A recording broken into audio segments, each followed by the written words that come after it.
जय गुरु जी संगत जी। वीडियो को लाइक कीजिए, चैनल को सब्सक्राइब कीजिए और बेल आइकन को प्रेस कर दीजिए ताकि आपको लेटेस्ट वीडियो की जानकारी अच्छे से मिल सके।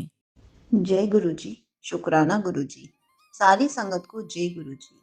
आज मैं आप सबको बताऊंगी कि गुरु जी किसी संगत को बड़े मंदिर और सत्संग में बहुत बुलाते हैं और किसी को बिल्कुल भी नहीं बुलाते, ना ही बड़े मंदिर में और ना ही सत्संग में।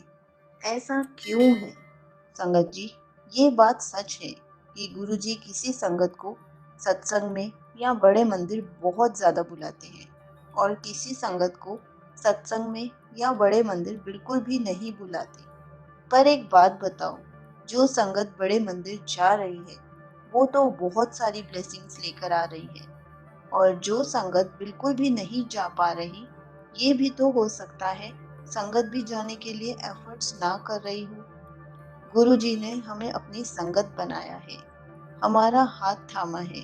अब हमें बड़े मंदिर भी वही बुलाएंगे। हमें भी तो मंदिर जाने के लिए एफर्ट्स करने पड़ेंगे।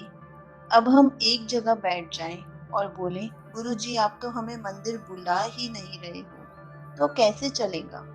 बहुत संगत बोलती है, गुरु जी हमें भी बुलाओ। संगत जी, जाने की कोशिश तो आप ही करोगे ना। गुरु जी ने आपको संगत बना दिया, अपना हाथ पकड़ा दिया। अब आपकी बारी है उनका हाथ पकड़ने की। एक स्टेप उन्होंने बढ़ाया, एक स्टेप आप भी तो बढ़ाओगे। गुरु जी ने कब ऐसे कहा कि तुम बैठे बैठे बोलते जाओ, आप बुला नहीं रहे और तुम्हें मैं खुद बुला लूंगा। माना गुरु जी बुलावा देते हैं, गुरु जी ही हमें मंदिर के लिए बुलाते हैं, लेकिन थोड़े से एफर्ट्स तो हमें भी करने पड़ते हैं। हमें प्लान करना पड़ता है, हमें टाइम निकालना पड़ता है, तभी तो हम गुरु जी के मंदिर पहुंच पाते हैं। आप बताओ, ताली कभी एक हाथ से बजती है? नहीं ना। ताली के लिए भी तो दोनों हाथ की जरूरत पड़ती है। तो अब गुरु जी ने राह दिखा दी, संगत बना दिया, गुरु परिवार का हिस्सा बन गए हो, तो खुद भी तो थोड़े से एफर्ट्स करो जाने के लिए।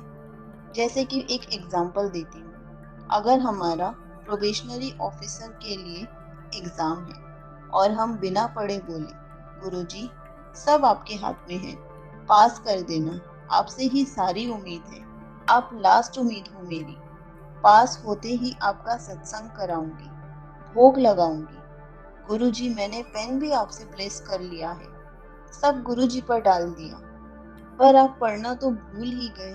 अब पेपर आपका है या गुरुजी का? लिखना आपने है या गुरुजी ने? जब तक आप मेहनत नहीं करोगे, एफर्ट्स नहीं करोगे, पास कैसे होगे?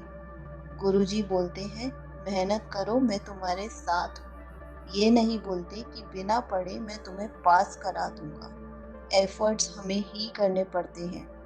ऐसे ही चलना तो आपने अपने पैरों से है, प्लान भी आप ही बनाओगे, टाइम भी आप ही निकालोगे।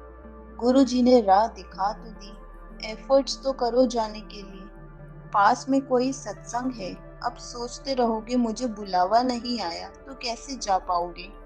गुरु जी के मंदिर और सत्संग बिना इनविटेशन के जाते हैं। अगर सारा लोड गुरु जी पर डाल दोगे तो वो भी कहेंगे, इतनी बार अलग अलग तरीके से समझाया, सुन आजा मंदिर या सत्संग कर, अब तू नहीं समझ रही तो मैं क्या करूं?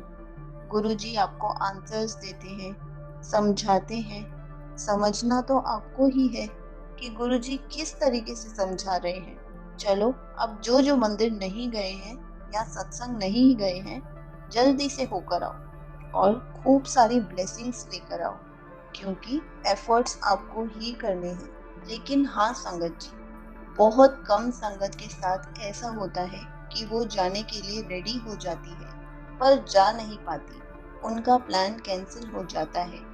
कभी आधे रास्ते पहुंचती हैं, फिर घर वापस आ जाती हैं, या फिर कभी आधे रास्ते पहुंचती हैं, फिर घर वापस जाना पड़ता है। कोई ना कोई अड़चन आ ही जाती है। बहुत कोशिश करती है जाने की, लेकिन पहुंच ही नहीं पाती। फिर कोई बैड न्यूज़ भी आ जाती है। तो ऐसी संगत को धीरज से काम लेना चाहिए।